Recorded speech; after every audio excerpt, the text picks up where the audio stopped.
Bandwidth for changelog is provided by Fastly. Learn more at fastly.com.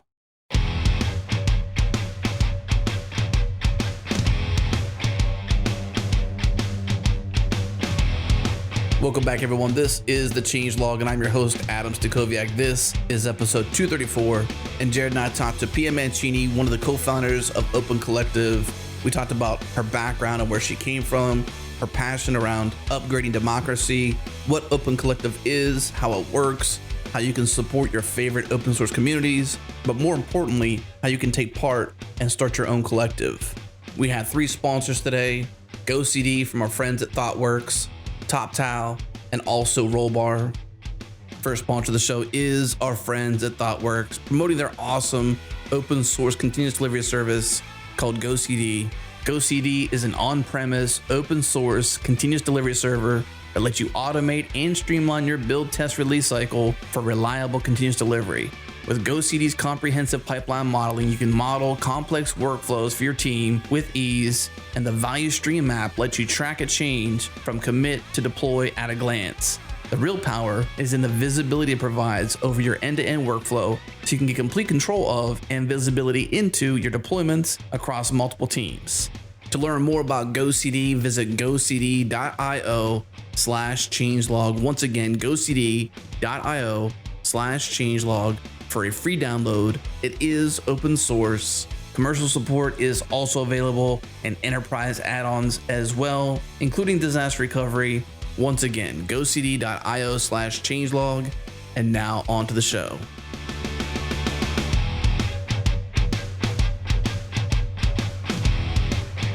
So we are back. It is the first show of the year, Jared. Man, 2017, we're here. 2017. Can you believe it? I can believe it. I'm excited. Nice break over the holidays, but back fresh, talking to Pia Mancini from Open Collective, and we're huge fans of the work they're doing there, the great budgets they've helped create for open source, a lot of the crowdfunding happening from communities, and that transparency back. So Pia, welcome to the show. Thank you for coming on. Hey, thank you for having me. This isn't Open Collective is not your first thing. It's not where you began. And one of the things we like to figure out is to figure out where it came from. So how did you get involved with Open Collective? What's the backstory to you? It's pretty long, guys. I come from politics, which is probably not what you expected. I'm actually a political scientist by training. I worked in politics most of my life. I co-founded a political party in Argentina, ran for elections myself. I did civic technology for quite some time, developed a platform that is being used by congresses around the world and other political parties called Democracy OS. Its second version is now Democracy Earth. And so that's where I've come from, actually, from the political world. And all of my work has been trying to find ways of, this is going to sound a bit outrageous, maybe it is, but rendering sort of governments and the nation state a bit obsolete in front of the internet. So thinking of the internet as a jurisdiction, if you want, a political jurisdiction. We are organized very, very territorially still. All our political institutions are territorially based. We are represented by the people that run in the place where we happen to be living in, or that we happen to be born at. And so most of my work was finding ways to sort of circumvent that and think of the internet as a new political space. And Open Collective is actually comes also in that line. So governments are sort of legacy institutions. They force us to fit into these boxes that legal entities, right? In order for a group of people with a shared mission to receive the funding, you need to become what the government understands. It's a proper political entity, whether that's an LLC, a 501c3, a foundation, depends on the country. It doesn't matter. But it's territorially based, right? An open source project, I mean, the internet in general, but open source projects especially, they are run by people who might never meet, and they're transnational. And the fact that they organize themselves in networks, basically online, means that they can't receive money, right? Because they're not willing or they're not able to become these sort of legal entities that governments require to receive funding. And for us, for the sort of founders of Open Collective, that's irrational. I think that online communities can thrive and need funding to do so, need funding to do what they love, to do what their mission is, to accomplish what they set out to do. And so Open Collective was a way of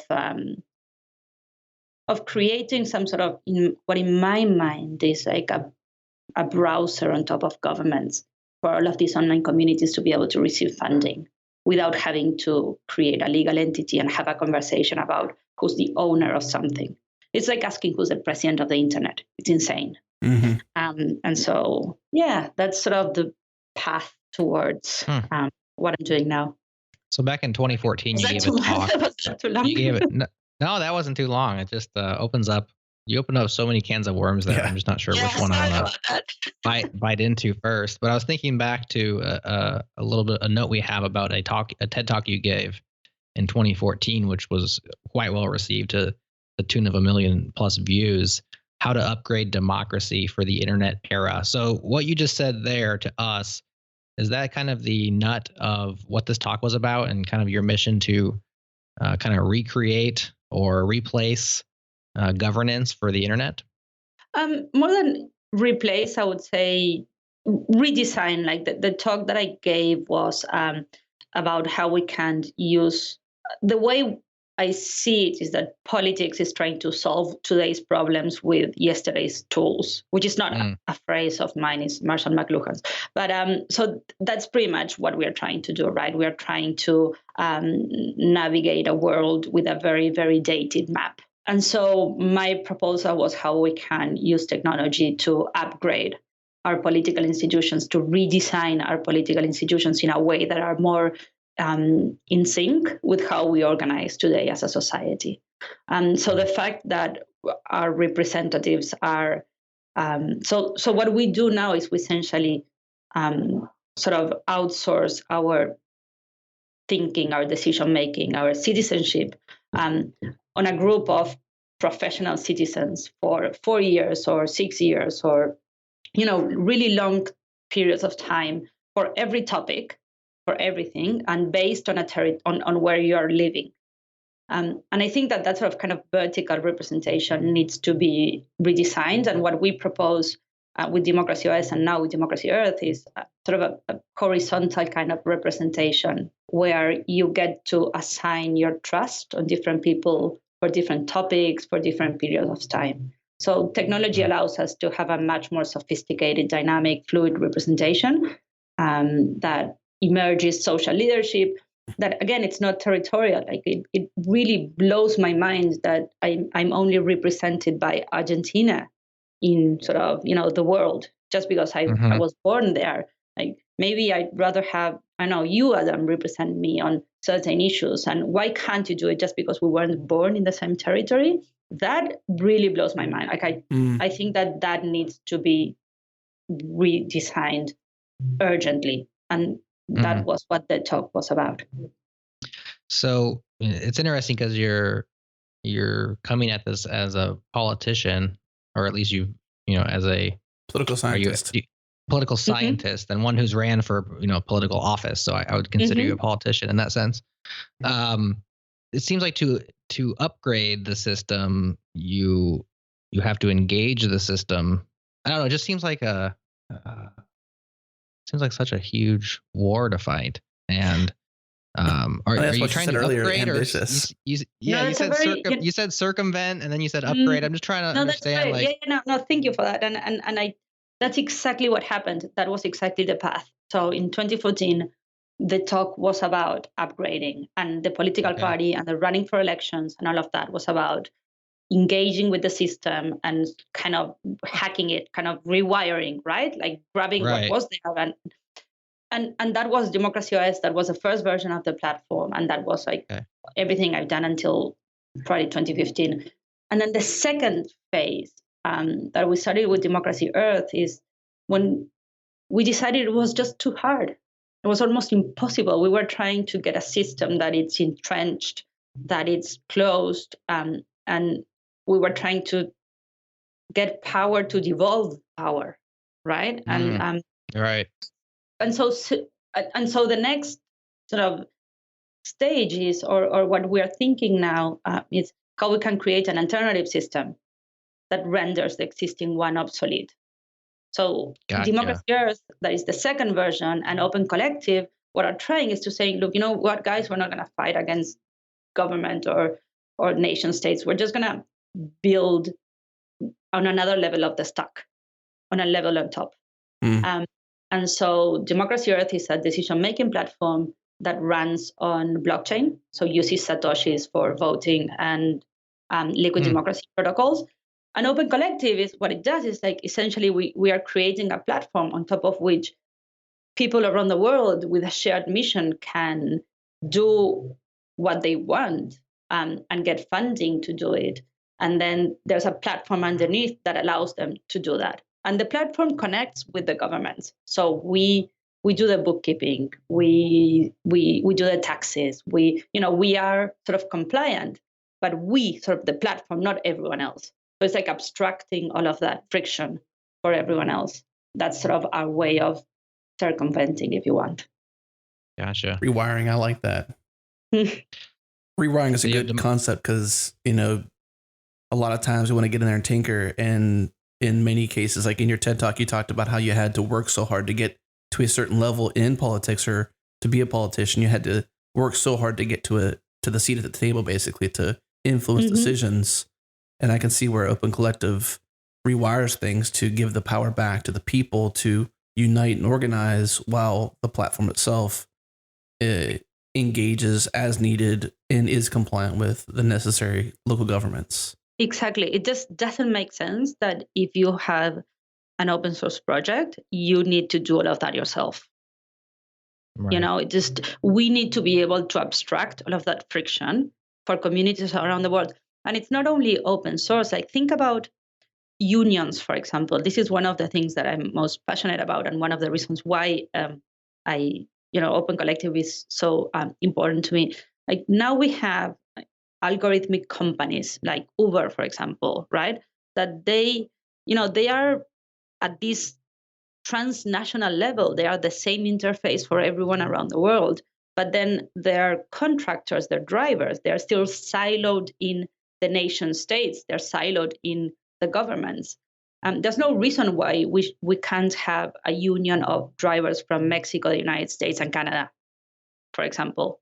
And the power of these networks would be far larger than what it is now, that they are sort of encapsulated in each kind of different governments or states or territorial sort of legislation. So Open Collective actually aims to do that. And so, for example, another example is like when I co-founded the Net Party in Argentina in 2013, we couldn't raise funds for our campaign until government approved our legal entity, our political party. And of course, the government wasn't very keen in approving a political party that was aiming, at forcing this conversation between citizens and opening up Congress, etc. So we had to jump through some serious hoops to make it happen. And we got our party approved, I don't know, something like 2 weeks before or 3 weeks before election. So that's when we could start receiving money. And that's unfair. That is very unfair because you depend on the same authority that you're trying to transform to receive money, right? Yeah, you have to ask permission from the status quo if you can replace the status quo. There you go, exactly. It doesn't make sense, right? And it's impossible. Right. So now, for example, we have a political party on Open Collective that it's a political party that was modeled after the Net Party in Uruguay, and they started raising funds on Open Collective. They're not waiting for the status quo to say, the establishment to say, okay, we are blessing you with your legal entity status and you can now collect money. Right. It's so wild to have done that like that. So let's lay out Open Collective a little bit and put it on the table. Talk about what it is and how it's designed, and then we'll dig into the details and specifically how those details affect the greater open source community. As that's the one that us and our audience are most concerned about. But obviously, there's a lot of different ways you can use Open Collective, like you just said, a political party. I know there's collectives for meetups, there's collectives for open source, there's probably collectives for all sorts of initiatives and things that you want to gather together around. But Open Collective as a thing calls itself a new form of association, transparent by design. And it says a group of people with a shared mission that operates in full transparency. Can you take those two statements and kind of launch off and tell us more? I mean, essentially, Open Collective is a way to enable these new associations to become a collective that has funding and members and operates in full transparency.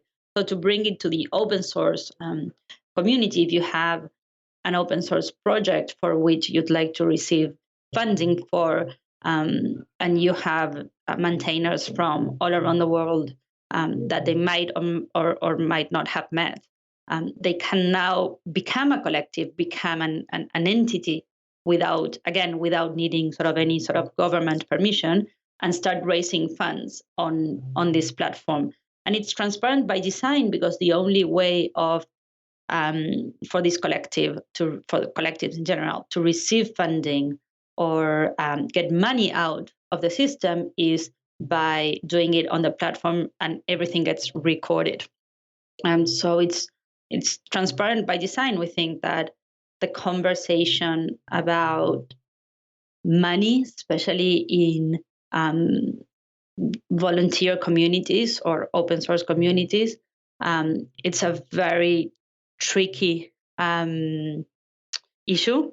It's a hairy issue, and our proposal is that the way of making that easier is by being transparent about it, is by showing what it takes to create an amazing open source project, right? Laying out what your expenses are and laying out what you expect to get out of it, and allowing for others to cover those expenses. Like starting a conversation about money, it's where the transparent by design kind of element for us is core to what we do.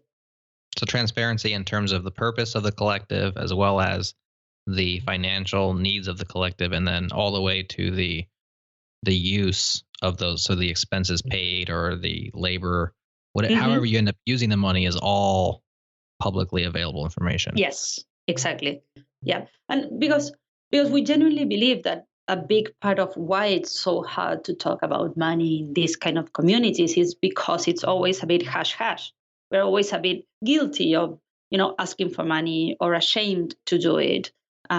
It's done sometimes, closed doors, and sort of bringing all of that in the open. We think it's a way of having a healthier conversation about money and funding in open source. Yeah. It also removes any reasonable doubt or skepticism around organizations who are willing to do that. I know I've always been very skeptical of most charities, almost all of them. I'm de facto cynical on charities because I don't know where that money's going. I'm not sure what happens. And you see all this, especially when it's for some reason, when it's trying to get me to send money somewhere in Africa, I'm thinking it's never going to get to where it needs to go. And because there's no transparency, I can continue to remain as skeptical and cynical as I want because they're not proving otherwise. One charity that I've embraced and really appreciate is Charity Water. And one of the reasons why I think Charity Water is so cool is because they show exactly where the money goes, and they keep you in the loop, and they show you like, here's how much money is going 100% to this particular well in this particular region. It's geo-positioned so you can see where it is in the world, and they'll send you pictures throughout the process. And just this level of transparency removes all of the skepticism and doubt because you know exactly what's happening. And so I think building that in by design enables a lot more people and groups to follow that example. Yeah. So an open collective, exactly. No, an open collective it's an association. It's a group of people with a shared mission that operate transparently by design. Yeah. There's no other way. It's not like GitHub that you can have closed or open collectives. Like an open collective is this. Right. It's showing who's giving you money, where the money is going, submitting expenses, uploading. There are collectives that even if they don't have any donations yet, are already submitting expenses because they want to show what goes into building a community, building a project, building a meetup. And many of these things are taken for granted as well. And part of the problem, I think, before Open Collective appeared was that before the only way of managing money was either using someone personal's bank account, right, which is highly problematic, or I don't know, a shoebox, or using cash, and so there was so much friction going into funding a project like this, and our mission is to remove all of that friction and hopefully enable a lot more collaboration because all of this is in the open.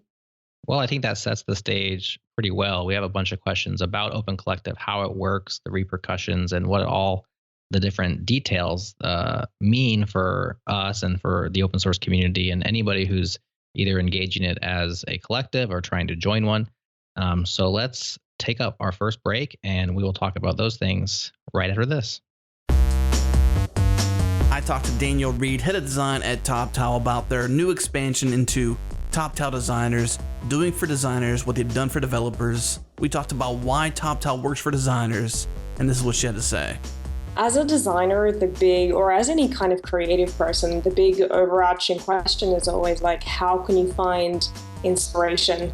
And for me personally, and for a lot of creatives that I've spoken to, it's really about traveling, exploring, and being accountable for your own career. And I think as a TopTal designer or a remote designer in general, the ability to be able to switch up your lifestyle, change contexts, meet new people, have new ideas sort of infiltrated into your life by having that freedom and flexibility is something that's absolutely fundamental to doing great work. That's the real power of TopTal, I feel. You're not just stuck with one product, one company, or even one agency, but you can choose to work on multiple occasionally or a range of different clients. And I think that keeps you fresh. It gets you involved in new technologies, different people, and is really fundamental for being sort of switched on as a designer.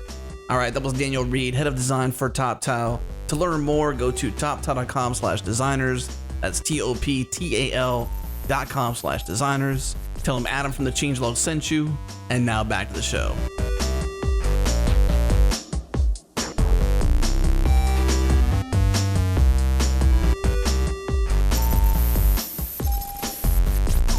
All right, we are back with Pia Mancini talking about Open Collective. And before the break, you laid out Open Collective, what it is, its mission, and its design to a certain degree. We'd like to understand how it works, I guess, on a practical sense for a hypothetical project and a new Open Collective being founded. Let's just say Adam and I have an open source project. It's getting popular, Project X. It's got a great name because it's Project X. And we've been putting time and effort into it. And we're starting to think, if we're going to keep this going, we might need $1,000 a month or some sort of income coming in. Let's start an Open Collective. How would the process work, and what does Open Collective provide for our group and Project X? All right. So essentially, if Project X is an open source project, you would apply to create a collective. The link is like Open Collective /open source /apply. And the reason why that I'm mentioning that is because that connects to GitHub. So Okay. you would pick your repository and your contributors, your core contributors, and then we would create the Open Collective. And what that means has two different elements to it. So the first one is you will have your own public page on Open Collective. It's going to be opencollective.com/projectx. Okay. And there you will be able to state your mission, show your expenses and your donations, and show who your core contributors are. And there's two buttons to receive donations.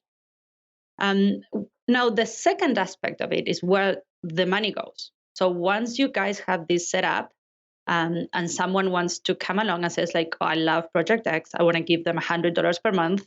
They hit on your public page, give them $100 per month button, and then what happens? So a Stripe model pops up, they use their credit card, and that money goes to your host organization.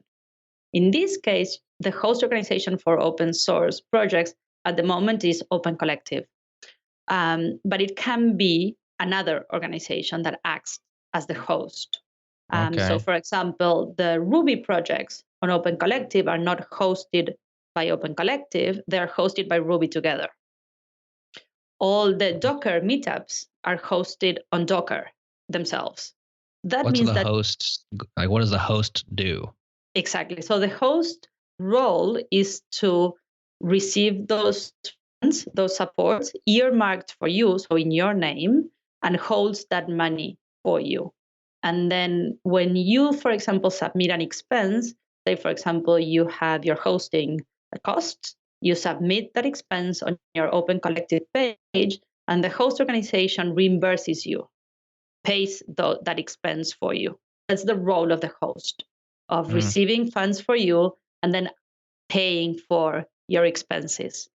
Then what the host organization does as well, and this is the part that we were talking about of how we're removing friction for Project X in this case, is they keep the books on that money, they are compliant with regulations on that money, and they pay taxes if need be on those funds. That's why they charge a fee for hosting you. So these are the two parts of Open Collective. The public page, that is where you can receive the funds, and then the host organization, that it's a legal entity that receives the funds in your name and manages So them. How can you trust the host? Well, the Open Collective is the host for all open source projects. So because this is all public information and it's transparent, everyone knows that Open Collective has X amount of money that belongs to Project X. And we then, when you submit an expense, we reimburse and, that expense, we pay that expense from your pool of money. And because everything happens on the Open Collective platform, it's very clear how much money each collective has, how much money is there left, and if you can, for example, pay or not for a certain expense. Like the system, for example, won't let you submit an expense without an invoice. It won't let you pay for an expense if there are not sufficient funds in that collective. So that's how the system works. That's the setup that allows you to receive funding and use that money without needing to create a legal entity. Right. It's very much bring your own host kind of situation. So if I have a relationship with a nonprofit or some sort of legal entity, I could have them host, if I wanted to. So in the case of the Ruby meetups or Ruby projects, they're using Ruby Together because they're a legal entity. I'm not sure if they're 501c3 or not, but for whatever reason, they could adopt them as their host or use the default of Open Collective, and that's the kind of default host, so to speak. So you can use the default, or you can bring your own.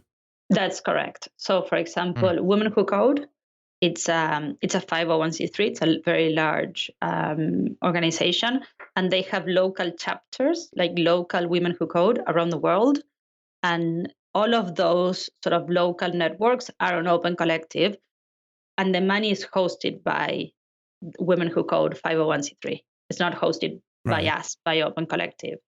Docker did the same with their meetups. So many meetups of Docker around the world, and the money goes to Docker, and then they are in charge of paying those expenses. We have collectives that are actually self-hosted as well, that they're using Open Collective as a transparent platform, crowdfunded platform, but they have their own legal entity, they have their own bank account, but they want to give that, sort of provide that extra level of transparency. They want to use Open Collective as a way to receive money from backers and sponsors without worrying about setting this up. Right. And so, like Democracy Earth is an example. For example, they are a foundation, a 501c3, but they use Open Collective to receive funding as well. So it's bring your own host, or find a host that you trust and that you have worked with, or use Open Collective as a host. Is Open Collective as a host? Are the donations to those who use Open Collective as a host, are they a nonprofit donation? Are they tax deductible donations? So not at this stage. We're still in the process of getting IRS approval for that. But we are filing for a 501c3 as well.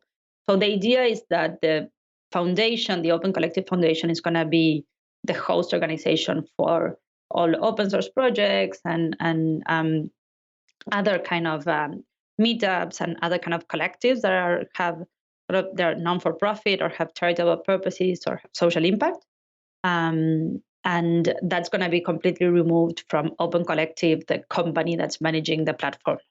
Can we also break down the contributors portion of this too? So once we're past that stage, we've got our collective page. We've informed our small budding community. Jared and I were working really hard on Project X, and we're telling people about it. They're going to opencollective.com/Project X, and there's two options there. You mentioned contributors, which is either a backer, which I think is a person, and a sponsor, which typically might be an organization or a company out there in the community who cares about what we're doing and they want to help us get there. Can you kind of break down how that works? Yep. So this is the way we set it up is, and again, a collective can decide to do this differently. So backers start at $2 per month, and typically they are individuals that are supporting an open source any collective. And sponsors can be individuals or companies, but start at $100 per month support. And they have like different kind of avatars, and both of them show up as backers and sponsors on the GitHub README of the collectives. And then each collective can decide to have we call them tiers. So you can decide, for example, so Mocha.js, for example, starts for their sponsors at $500 per month, right? And you can decide, for example, React Boilerplate, they have like this setup where they have a gold sponsor or silver sponsor, and they have like different tiers, and they give them different sort of online real estate on their website or their README, depending on the support that they receive. We are working with, so Webpack, what they did is they give sponsors sort of gold points for their decision-making tool, their app they use for features. We're also working on offering office hours for sponsors, again, above a certain sort of threshold. So if you support a project with, I don't know, above whatever number, like $1,000 per month, and this is just a makeup number. So you get 1 hour, of a call per month with a core contributor, or every other month with a core team, or you get sort of, some things like that, that encourage support. And also we move past the goodwill. Right, the charity model. Yes, exactly. We talked about that recently, Jared, on the ending show for the first season of Request for Commits, where Michael said that companies need to reassess their relationship with open source and their idea that it's supporting it is charity. Yeah, totally. So part of the reason why we're doing a 501c3 foundation, a 501c3 as well, is because we want to experiment with building some sort of membership organization. So we created this open source collective. It's essentially a super collective, we call it, but it's like a bundle of every open source project on our platform. And we have sponsors at the open source collective level. So we are working very hard to strike a couple of deals with some companies to give sort of a larger donation to the open source collective, and then we either distribute that to the projects that they're most interested in, or we give the members of the open source collective certain perks and things like that. So what we'd like to do is to create a whole community around this idea that open source is not just giving money; it's about being part and a member of this group, of this community, and bringing the companies on board as members of the collective. For us, is like breaking that barrier that is, oh, we have $2,000 per budget for this year, we'll just give it to WotC or open source. You know what I mean? Like we want to break that. Yeah. And what we're experimenting with is creating a community where everyone is a member, and you have certain perks for belonging, essentially, whether that's access to the maintainers or access to office hours or a better say on features. It really is up to the collectives to decide. Like we don't have we are not forcing anything. We don't have an agenda in terms of what they can do, but it's about how we can work together in creating an environment where it's not the company just giving money when they're lucky, or things like that, or sending them pizza for a meetup, which is great, but you can't live on pizza. Or you can, it's just not extremely healthy. Yeah, exactly. You can live for a little while. You can live. I like the idea of the super collective, or the your open source, which is a collective of collectives. I could see that being, as you branch out into other budding initiatives, you could have collectives. You could have like these groups where maybe it's the Internet Freedom Collective, and you have an EFF collective, and this collective, and you have these other people that are doing different things supporting internet freedom, or whatever the bigger mission happens to be. And you could just Adam, maybe he loves the EFF, so he's going to contribute directly to them, but I just love internet freedom in general, and so I'm just going to contribute at a higher level and let the money go where it needs to go. That's uncanny, because we are actually building an internet freedom super collective with with OTF, with the Open Technology Fund. Absolutely. Wow. I did not know that.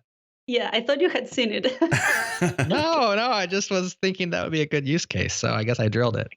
Yeah.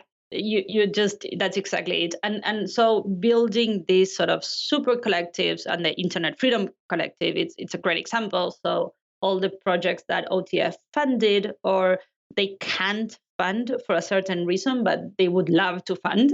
And so bundling all together means that they can give them, for example, I don't know, they can give the collective a workshop on how to apply to grants, for example, or like crypto kind of,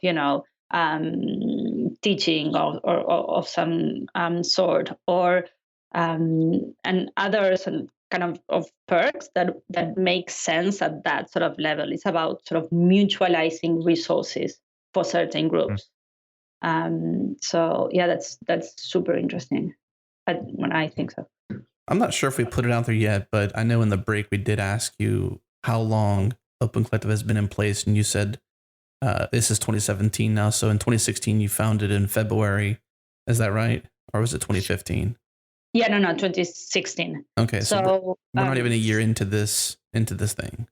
Yeah, so we started actually working, and I know this because my baby was 2 months old. On the 11th of January, we started sort of working, and then we went live pretty much early February. And our first collectives were, or amongst our first collectives were Yeoman, for example, and Rails Girls Atlanta, this kick-ass meetup from Atlanta. And so, yeah, we are super proud of them. And then, of course, Women Who Code came on board really, really early on. And it was a great learning curve with them. I think over the next little bit, I'd like to break down kind of like not only how much money you've enabled to be raised, but also how and what you've done to get it right. Because this isn't the first time something like this has come about. And you've got other platforms out there that kind of have not exactly the same mission, but the nuts and bolts and the way things work are very similar. So maybe we could start out with since last February, what the effort has done. So I think I'll put it in your hands to explain the details of it. Basically, we're looking at roughly $141-ish thousand towards open source has been raised, or what you call an annual budget, basically for that across 100 collectives and more than 8,300 contributors. So let's break down kind of like what the effort has collected so far, the impact so far, and then maybe what you've been doing right to get there. So we didn't start with open source as our focus at the beginning. We experimented with many different collectives, but very soon we realized that open source, the open source community had a massive pain point there, because meetups, whether you like it or not, they already dealing with money somehow. Yeah. They, like some way or another, they were managing to get some of their expenses paid. Yes, it's painful, and they had to match an expense with a donor. Someone paid for the play, someone paid for the pizzas, but open source had absolutely nothing, and it really was a big pull for us. Instead of us pushing Open Collective, we started receiving a lot of inbound requests to create collectives, and it's been a very long learning curve. It's been, it took us quite a while to realize that part of the problem was not the collectives or the open source collectives not knowing how to spend the money, wanting support but not being sure how to go about asking for money. And so talking through these issues with our community, with the open source collectives, has been very helpful. And the latest result of that was that we completely not completely, but we did a big redesign of the Open Collective, the collectives page, where now the expenses and the donations are at the very top above the fold, and that was us saying we need to talk about money in these kind of communities, instead of talking about what we do and what's great about the projects and the people, and then at the very last, the issue that no one really wants to talk about, that it's money. So bringing that at the front of the design, what we are trying to achieve is to say, like a good way of collaborating is showing your expenses and then asking for people to cover those expenses without being ashamed of that. Yeah. And then talking about how's best to spend that money, whether it's paying for features, or whether it's giving contributors X portion of those funds as rewards for their work, or paying infrastructure that everyone shared, like swag, or flying people to meetups or conferences, or paying for someone to go speak about your project at a certain conference, or things like that. So I think that what we really learned, our biggest learning curve, was not the fact that it was difficult to raise money, which it is, but what was more complicated was how to spend that money, and how to have a conversation about how to spend that money. And that's super interesting. Something else that we learned as well was, at the very beginning, we thought that companies would jump at the opportunity to give to open source. That is not the case. I love the dramatic pause. It was very, we have some amazing sponsors that have been sponsors of the platform from the very, very, very first day, and we'll love them to bits for that. But there are very few. Like the rest, we really need to work to get them on board. And also, part of our challenge and part of our role as Open Collective, and sort of in a way of like stewards of these communities, like how do we help the communities deal with the fact that maybe they're going to have an Open Collective, but it's not like they're going to receive thousands of dollars from day one, right? And how to what are the best strategies to find those funders or those donors, and how to reach out to sponsors and companies. We did that a lot ourselves at the very beginning, like really trying to understand what the value proposition is for sponsors. And I think that part of why we struggled so much at the beginning was because we were seeing it through the lens of charity. Yeah. Like, you need to give to open source, because how are you not going to give to open? You're Netflix. How are you not going to give to Gulp.js, for crying out loud? It's like it's such a big part of your, and that's not the right focus. That's not the best approach. And we learned that the hard way. We learned that from really not being able to find sponsors or to help collectives get sponsors. And so now our focus has much more to do with being, as I was saying before, like everyone being part of a certain community and getting something in exchange for their support, right? Like really getting what they need. That it might be support, might be access to information, might be just, the ability to reach out every now and then to a Sean of the, the Sean Larkins of the world, and they replying to an email, or things like that. And I think that there's a lot of companies out there that use these projects, that they're not the Netflix and Googles and Yahoos, but they're the 1,001 pharmacies, and they are willing to support the technology that they use, the softwares that they use, the open source softwares that they use. But because they also need something in return. They also want to be in the know. They also want to be part of this community. And we are working, like that's the framework that we've been, I guess, that's been guiding our actions. One aspect of that, which this may be getting too far into the weeds, but I'll give it a shot anyways, is you said that one of the major changes that helped was to put money first, whether it's in your design or the conversations you have and even your focus. One thing that you all do on the website is you reference everything in terms of annual budget. And that takes me aback every time I see it, because I always think it's going to be monthly budget, because maybe that's just how my brain works. And then I realize it's annual. And so I get very excited, and then I get like a little bit depressed. I'm like, oh, because I look at Cycle.js, I'm like, wow, $6,000 a month. And then I see it, I'm like, oh, that's annual. And then I have like a sad emoji face. Curious why you focus on annual budget and what the implications of that have been. That's a very fair point. Because most of the donations are recurring, we project those donations to a year.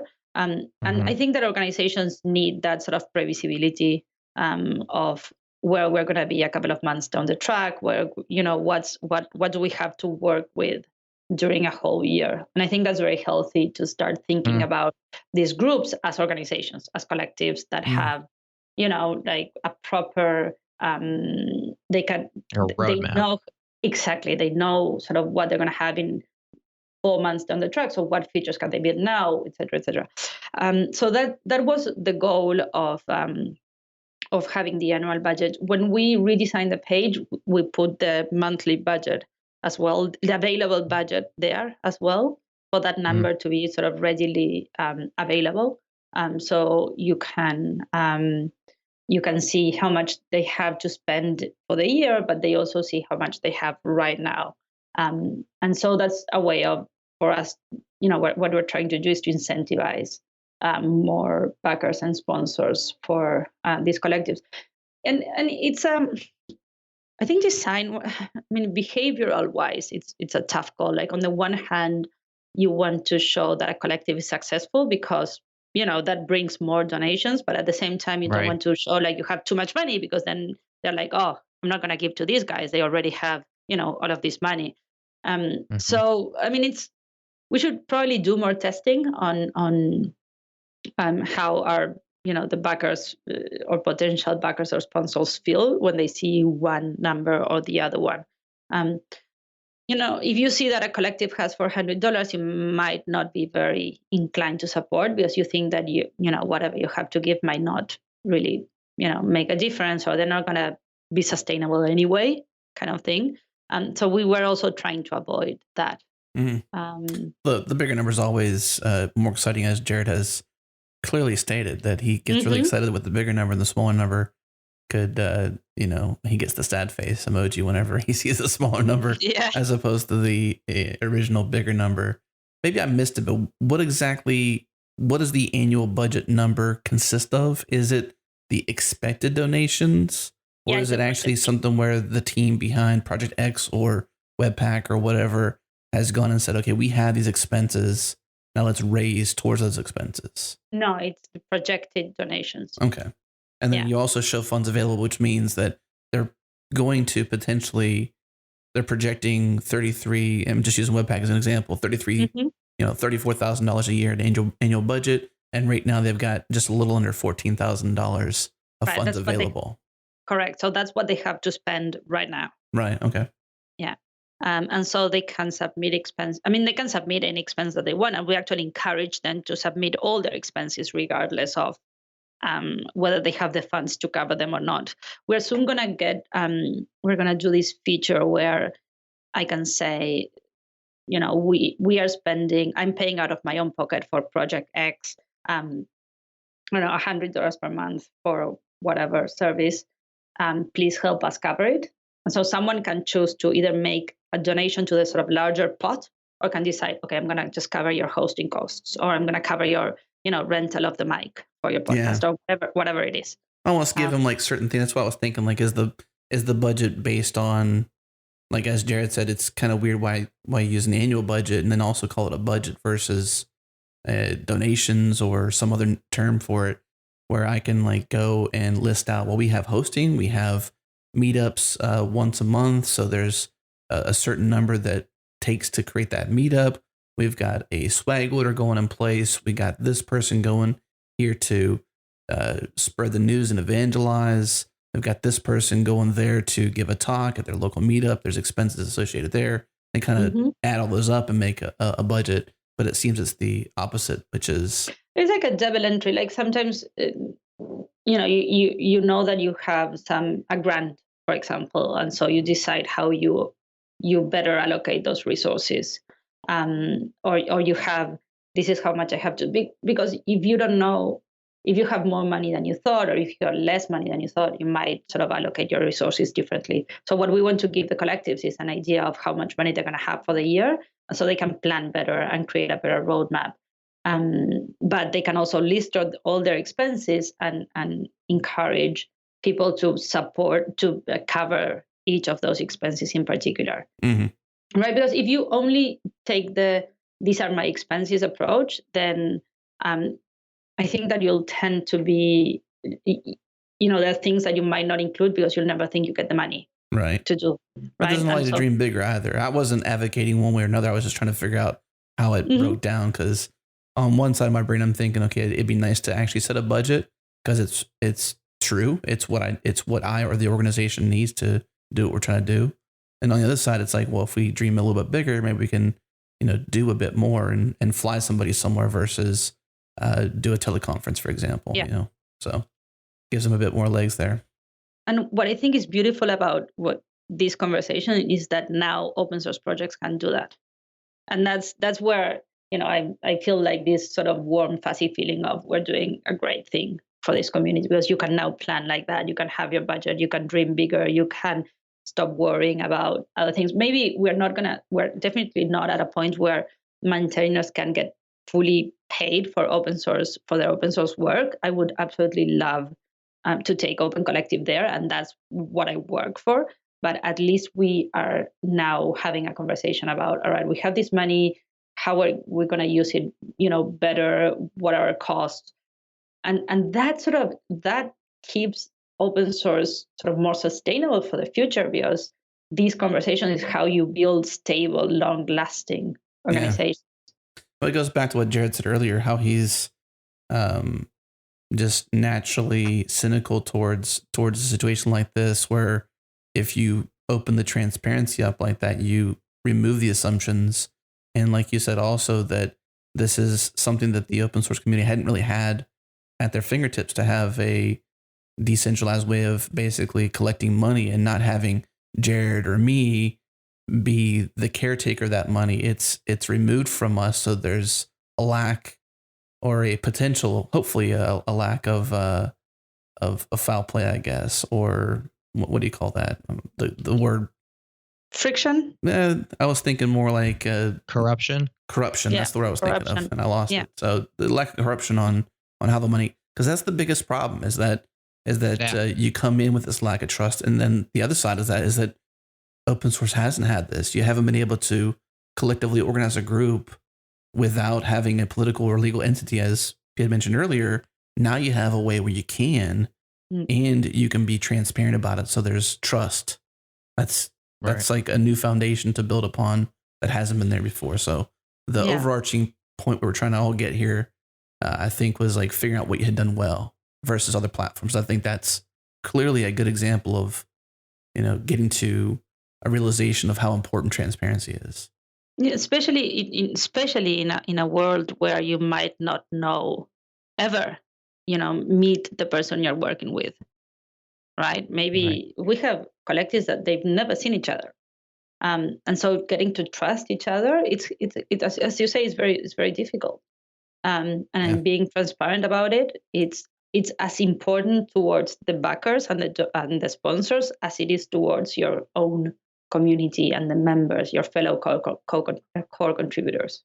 That's a good spot to take our next break. This is our final break for the show, but when we come back, we're going to dive deep into what the future might hold for Open Collective and those trusting this awesome platform to empower them to unite and form international communities that are not bound by their birthplace or origin. It's you're breaking down barriers. So let's take this break. When we come back, we'll dive a bit into where the future's going. So we'll be right back.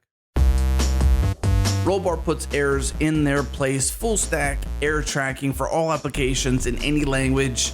And I talked to Brian Rude, the CEO and co-founder of Rollbar, deeply about what Rollbar is, what problem it solves, and why you should use it. Take a listen. How do you build software faster? Like, how do you build better software faster? And there are tons and tons of aspects to that. Like in Ruby is like, can you have a better language? Can you have better frameworks that help you be more expressive and more productive? So the flip side of that is like, after you've built something that works, or at least mostly works, how do you like go about getting it from working to like in production and actually working? How do you cover the edge cases? How do you find things you missed? How do you iterate on it quickly? And that's kind of where what we're trying to do comes in. So we're trying to say, after you've shipped your software, you're not done. You still there's still work to do, and we want to help make that process of maintaining and polishing and keeping things running smoothly be really, really, really easy. So like developers spend roughly half their time debugging, right? So anything we can do to make that process better is going to have a huge impact. All right, that was Brian Ruse, CEO and co-founder of Rollbar, sharing with you exactly why it fits, why it works for you. Head to rollbar.com/changelog. You get the bootstrap plan for free for 90 days. That's basically 300,000 errors tracked totally for free. Give Rollbar a try today. Again, head over to rollbar.com/changelog.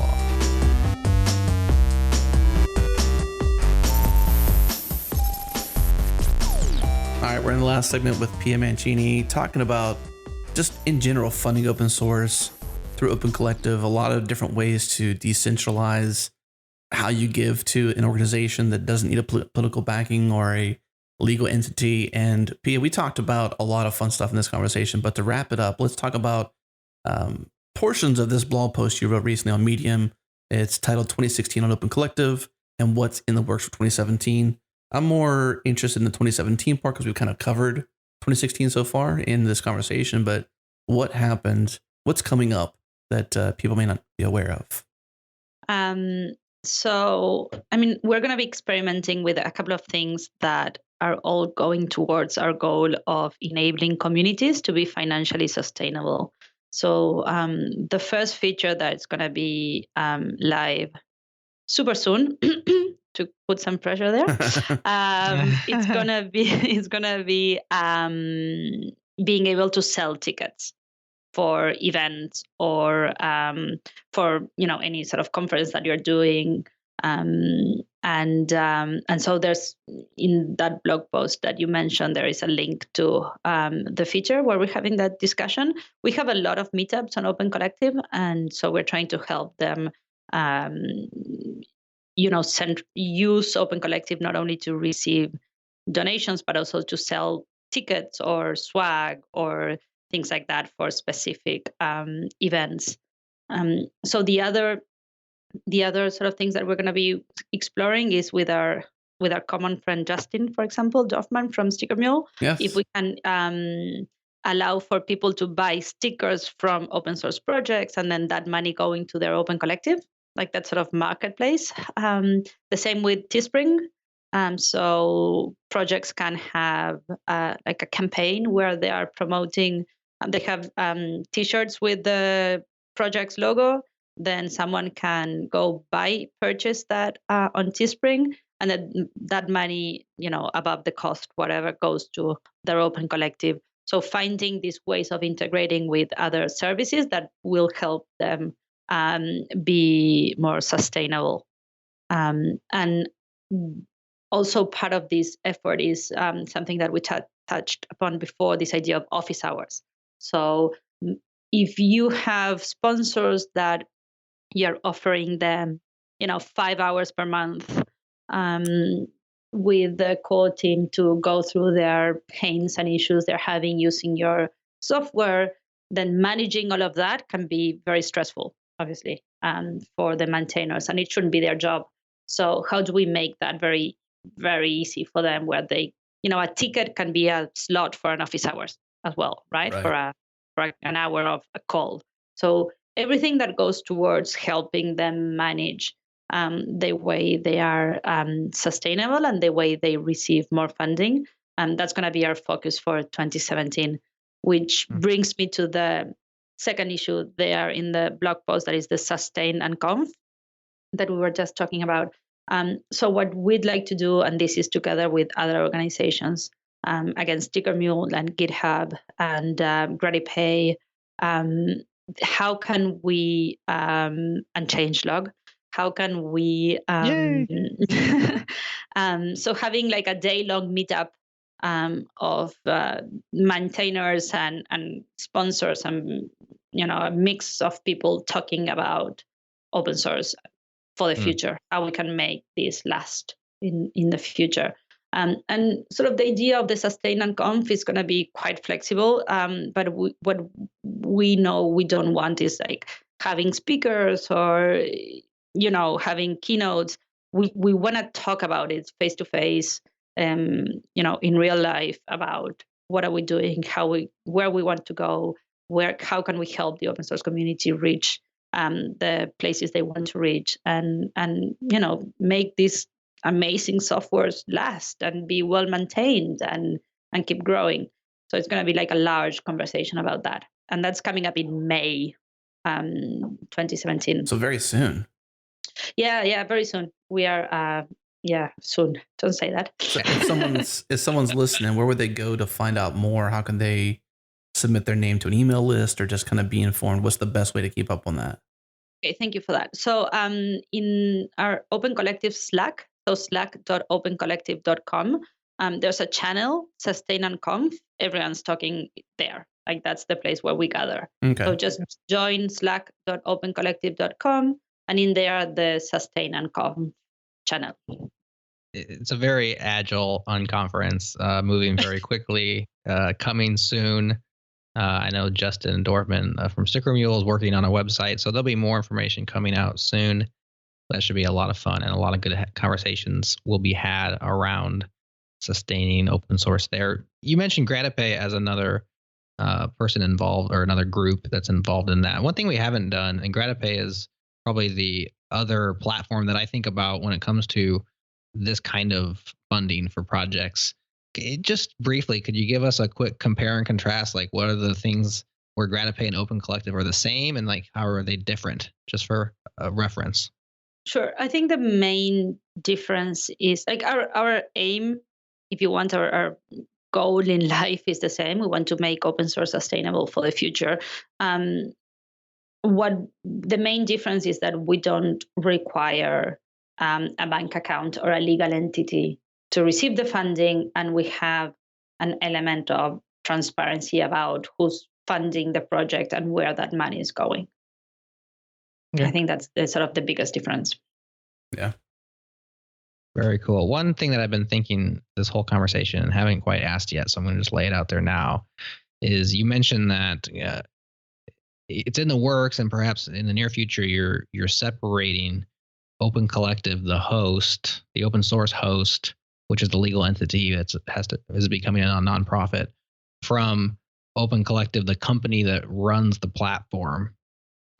First of all, did I understand that correctly? And then secondly, if I did, how does Open Collective, the company, make money, and what's its plan for sustainability? Yeah, you got that exactly right. So the company had some investors early on. They're all listed in opencollective.com / I think FAQ in the FAQs or in the about. So all our investors are there. Most of them are friends, co-founders, entrepreneurs from other companies that are just supporting this. We decided a couple of months ago not to raise a traditional sort of seed round, if you wish. We are trying to bootstrap as much as we can. It's a big challenge. It's hard, but the goal is to try and keep this project as lean as possible until we can live out of the fees we charge. And so at the moment, Open Collective keeps 5% of the donations that coming through the platform. And the host organization that until now it's still Open Collective, but it's going to be separated very soon, keeps another 5%. Or hosts can choose to have a different percentage. But the platform is going to sustain itself with 5% of the donations that go in through the platform. So 5% goes to the company, and then another 5%. Another percentage, 5% if you're on the open source or the Open Collective. Correct. Collective. But if you're on a different host like Docker, they could take 3% or 5%. It's up to them. Exactly. So collectives that are joining, they know up front that, hey, I'm going to, between 5 and 10% of our donations are going to go to the platform /host. Yeah, absolutely. Gotcha. Cool. There's a lot of sort of work involved, but when we don't sort of administrative tasks of reviewing the expenses and making sure that the invoices are correct and reimbursing everyone every Friday and dealing with the bookkeeping and taxes and all of that, then the platform fees are 5%. When we do all of that, which means when we're a host, then the sort of whole fee is 10%. Maybe we can also mention too the extra effort you put into actually helping collectives succeed. So I know when we talked to Sean, Jared, I don't know if we got too deep into it, but I think maybe in some of the breaks or post conversations after the actual show, we talked a bit about their involvement with Open Collective and their success there, which I don't think we covered too deeply on the show, just enough maybe towards the end. But he was very thankful for the loads of help that he had gotten from you all. And I'm not sure what that meant or what the details were, but maybe that's something you could touch on too, is the not just the bookkeeping side and the platform side, but the actual human element that you bring to say, how can we help collectives be successful? Yeah, I mean, and I think that that's part of the if you want moderate initial success that we've had is that our interests are very much aligned. Like the better the open source community does, the better Open Collective does. And then we have more spare, money to build in features that are going to help the open source community have more funding and better access. So it's this sort of, virtuous cycle, if you want. So my time, or at least I believe so, it's very well spent when I help our projects connect with their sponsors, or help them through how they're going to spend the money, help them sort through some of the conflicts that might bring suddenly having funding, or helping them with ideas like writing blog posts with them, like reviewing their blog posts, or anything that we can do to help them have more sponsors and have a healthier relationship with their funding and get the word out there. For us, it's a win-win situation. So we do help them a lot. Like initially what I was doing was like just reaching out to sponsors myself, saying like, this is an amazing open source project, you guys should give money to, or I know that Netflix uses this, or I know that Yahoo uses this, or Spotify uses this, you should support them. So, and I think that it was a really good effort, but it felt a bit less legit. So we, because I'm not part of that community, or that project in particular. So now what we're doing is, they write an initial blog post launching their Open Collective, and then we share it among, the companies that we know and our contacts among the sponsors and that kind of thing. So yeah. I chase them a lot. So poor Sean, like I ping him every now and then about a blog post that I really want him to do, or the pre-act team, they still, I would love them to do their blog post to launch their Open Collective that is doing great, and I want them to harness this momentum and really get more funding. So I've been pestering them a fair bit, but I think that that's part of our role as Open Collective, is really helping the collectives that are on our platform be the best that they can, and have the best possible funding and best relationship with their sponsors, and in general have a healthy ecosystem for supporting open source long term. A healthy ecosystem for supporting open source long term. That sounds like a pretty good thing to me. What do you think, Adam? That's the best direct, whether it's not a tagline or not, I don't know. That's the easiest, concise way to say it. Mm-hmm. All right, maybe me too. Maybe that's our new tagline. There you go. At least for the open source section. Well, exactly. You mentioned the 5% and the 10%, and despite how much success you've had in the first year, which is admirable, and it's been a lot. I mean, annual budget across the whole system, I think you said was around 393,000. And so if we just do a little bit of math on that, 5% of that, well, 10% would be 39 grand. So you're making, as a team, the platform / Open Collective host is made less than, 40,000. Of course, your boots, you have some money. Thankfully, right now you're trying to stay bootstrapped. But where do you have to get in terms of do you guys have a goal for, here's our sustainability point for Open Collective, the team? We need to get to $1 million per year so that we can get 8% of that, or what's your goals in terms of?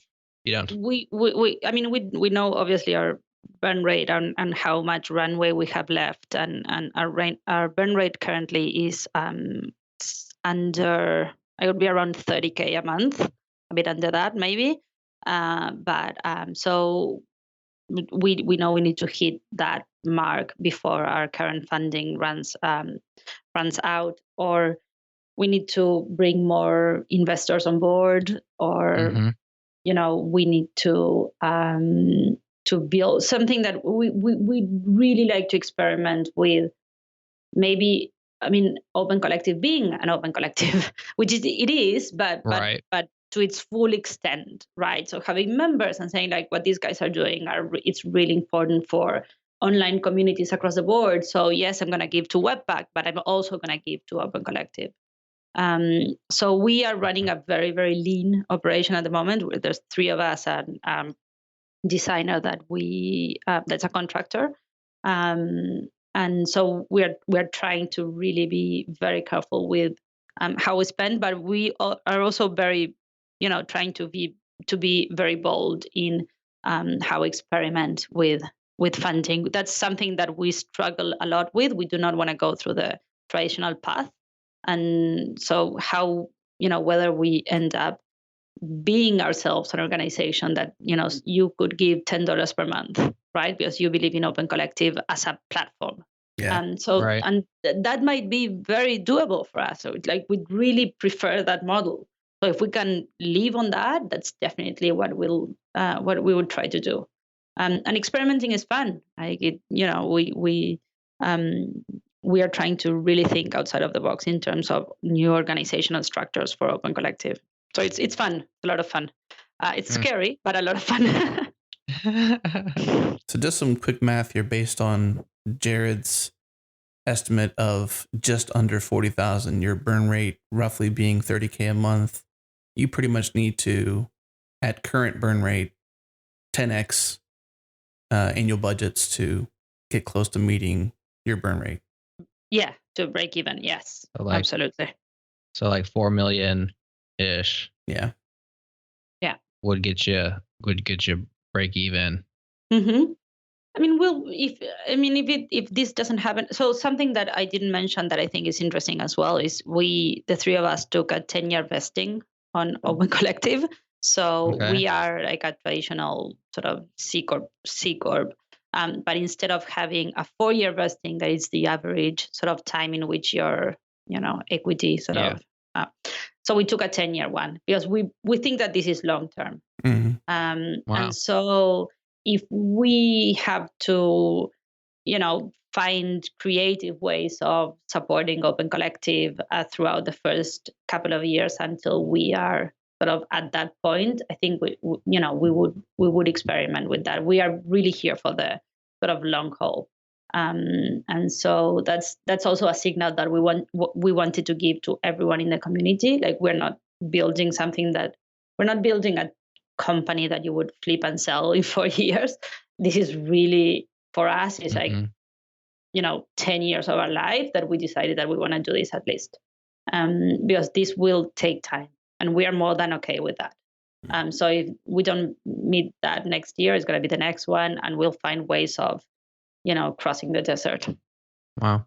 That's pretty cool. Yeah, definitely. I think the next thing I'll say is thank you for stepping out like that. I mean, not many people are doing that, and it takes a lot of courage and commitment, giving that, you have a family, you have people you love, you have things you can do, but to commit yourself like that to such a great cause is awesome.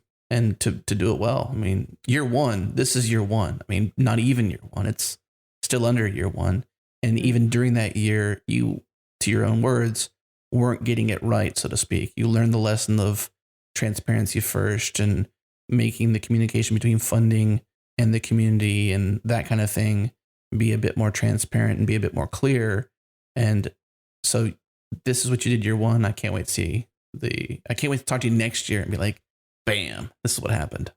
I know, how exciting, right?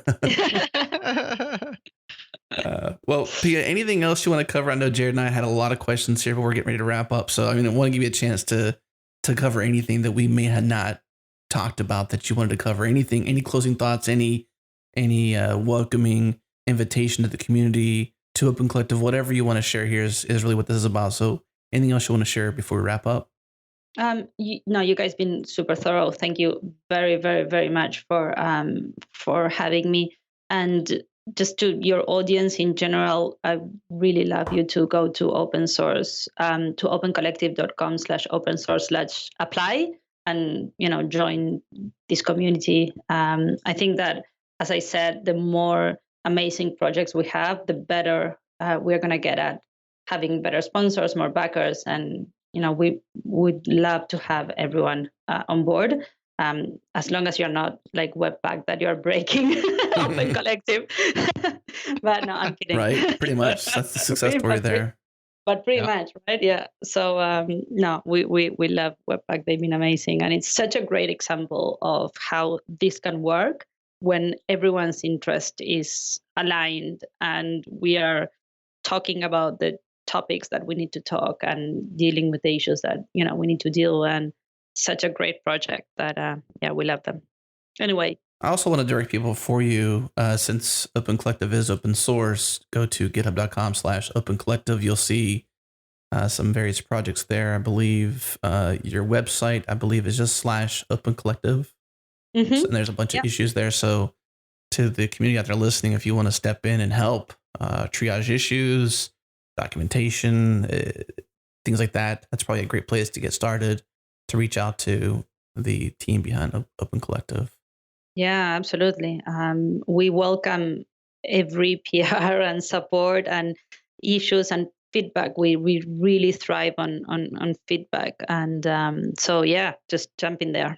And even the issue you mentioned earlier, issue 177, was support for paid events. A lot of communication going on there from the team, everything from the details on the API to some of the design pieces there. So we'll link that up in the show notes, listeners. So just go to the show notes and check out the notes and obviously links there. So we'll link out to that. And I think this is really interesting how you're sharing all this there and inviting people to come in and participate. It's like, Jared, we're not even doing this level of like sharing our design initiatives. We need to do this more, man. we need. Well, I mean, we do have the Slack. We're opening that up. That's something happening soon. But this is definitely leading in a good way. So I like that. Well, Pia, thank you so much for joining us, and to the listeners out there, thank you for tuning in. And I'm sure if you're listening to this, you love open source as much as we do. We wrap a great big green heart around open source and the communities around it. So thank you for listening to the show. And if you don't subscribe to our weekly email, Jared, is it a good email or is it a bad email? What kind of email is it? What is wrong with you if you don't subscribe to this email? Right. Come on. Changelog.com/weekly. You've listened this far into this episode and you're not subscribed to Changelog Weekly? What is wrong? What's wrong here, Adam? Fix the problem. Go to changelog.com/weekly. Put your email in. No spam. The best email ever. Overarching all of open source, all of the community. It's language agnostic. We share lots of great stuff in there. Our favorites, everything from best projects to videos we find on YouTube and elsewhere, to some of the best articles out there covering what's happening in open source today. So that's it for this show. So let's say goodbye. Goodbye. Thanks again, Pia. Bye, guys. Thank you.